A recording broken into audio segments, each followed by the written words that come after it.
Hello friends. So today in this video I will be sharing with you information about resources and types of resources. So what do you understand by the term resource? Anything which satisfy our needs can be termed as resource. For example, when you are thirsty, you drink water. So water satisfy your thirst. Then water will be a resource for you. Similarly, everything which is available in our environment and satisfy our needs and is technologically accessible, economically feasible and culturally acceptable can be termed as resource. But now what do you understand by the term technologically accessible? For example, gold. Now you know that gold is a resource. But how gold become a resource for you? We should have that kind of technology so that we can extract gold and get it in a pure form. So technologically accessible meaning is this. Now economically feasible. When you extract gold, during extraction, your economic input should be equal to your economic output. Economically feasible meaning is this. And last, culturally acceptable. See what will happen if one society will not consider gold a resource. Then their people will don't know that gold is a resource. So what is a resource? Anything or everything which is available in our environment and satisfy our needs and is technologically accessible, economically feasible and culturally acceptable can be termed as resource. Now we will see types of resources.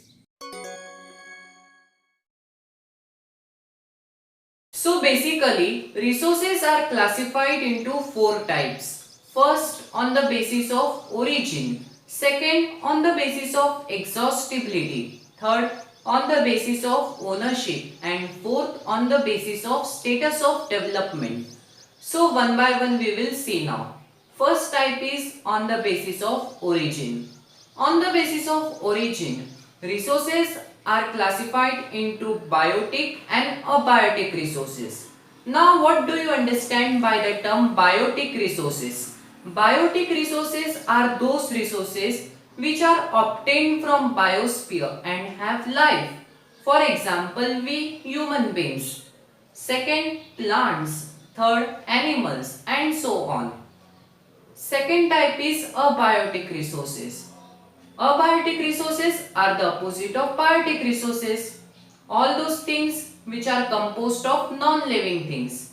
For example, rock, soil, metal and so on. So second classification of resources is on the basis of exhaustibility. On the basis of exhaustibility, resources are classified into two types.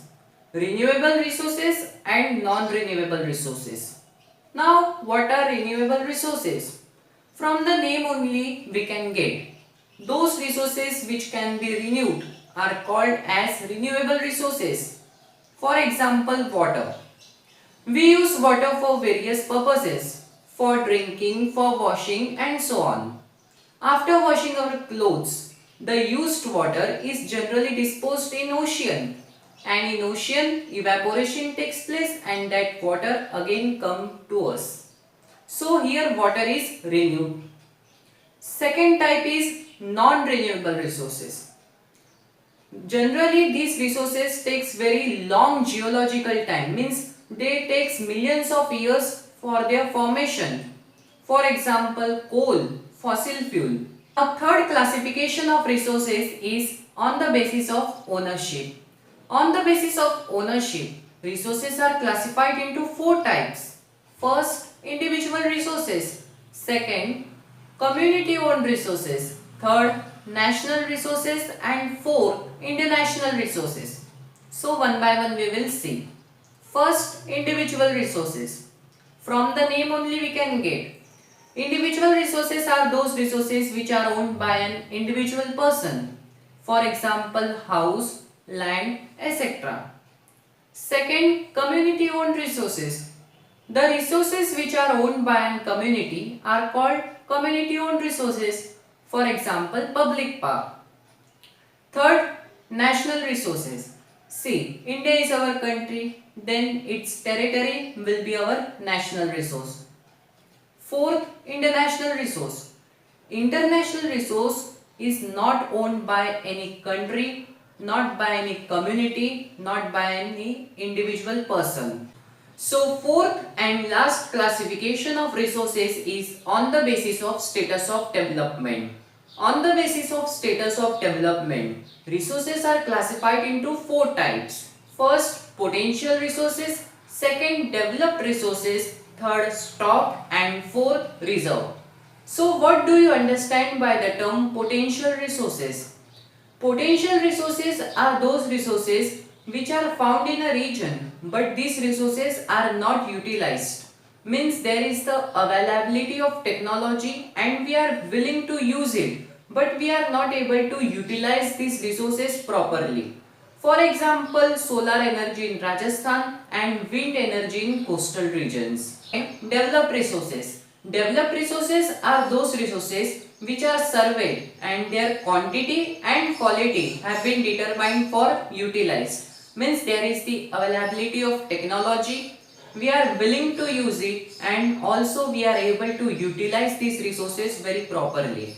For example, petroleum. Stock. Now what do you understand by the term stock? Stock means materials in the environment which have potential to satisfy human needs, but human beings are not having that appropriate technology to access this. Means there is not the availability of technology, but we are willing to use it. For example, H2O. And last, reserve.